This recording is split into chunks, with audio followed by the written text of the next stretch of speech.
John Batchelor, Thaddeus McCotter, my friend, colleague, and co-host is at WJR, the great voice of the Great Lakes. Thaddeus, they changed the Affordable Care Act again today. I'm at least 3 changes behind already. Well, if you bat your eyes, you'll be 4 changes behind. Today, they changed it in a way that always makes my head hurt. They got into percentages. For companies that have more than 100 workers, delaying until 2016, the mandate. However, you only need to cover 70% of your full-time workers in 2015 and 95% in 2016. And after that, not the 100% specified in the law before that. I always had difficulty with percentages. So I'm sitting around thinking, the only way I could possibly cover this is figure this out is if I had 100 employees, I then have them draw straws. We have 70 long straws and 30 short ones. And say, this is our Christmas party 2015. And then the next year you have the straws again, but you have 95 long ones and 5 short ones. I'm thinking, Thaddeus, that whatever's going on at the White House or the HHS CMS, either they have a weird sense of humor and we're not getting it, or they've lost control of the process. You being a recovering politician, is this a sign that they've lost control, Thaddeus, when they get into percentages?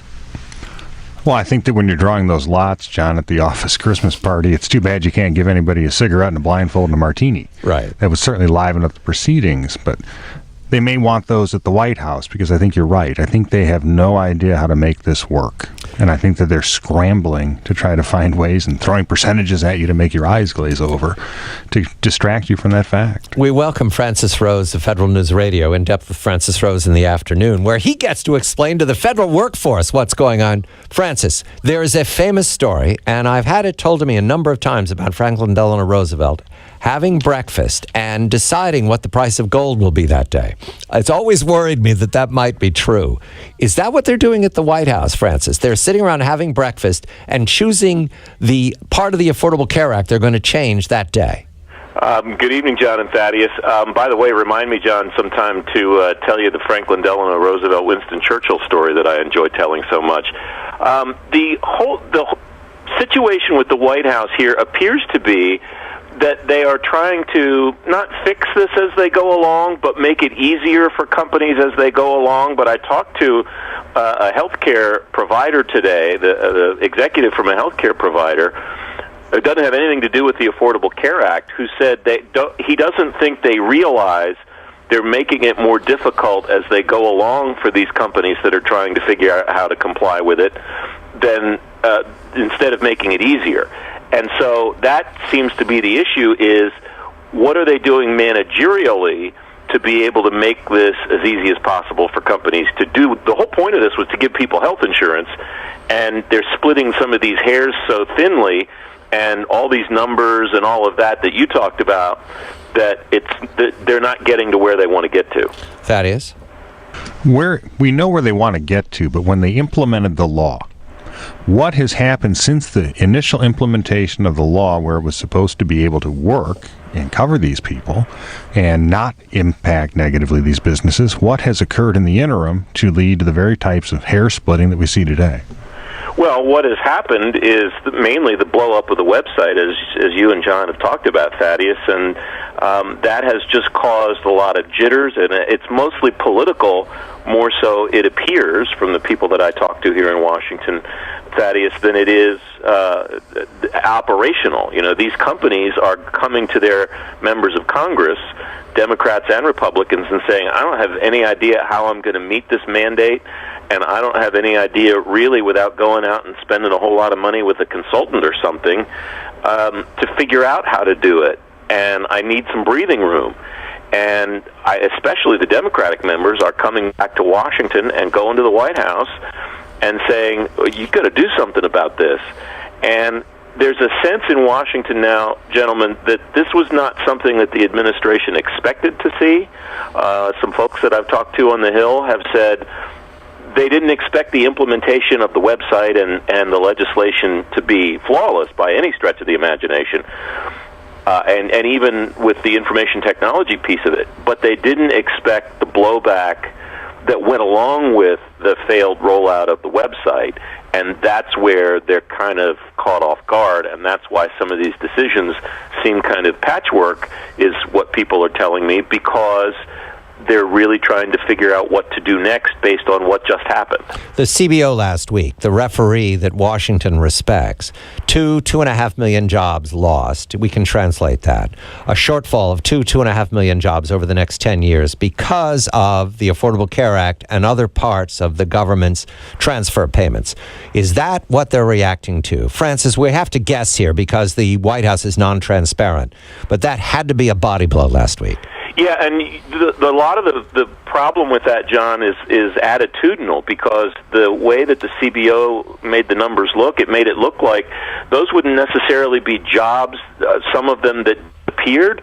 They would just be mostly people who didn't want to work, where there was more incentive to collect benefits and not work than there was to work and then potentially have to pay more for health insurance and then not receive some of the other benefits that are available.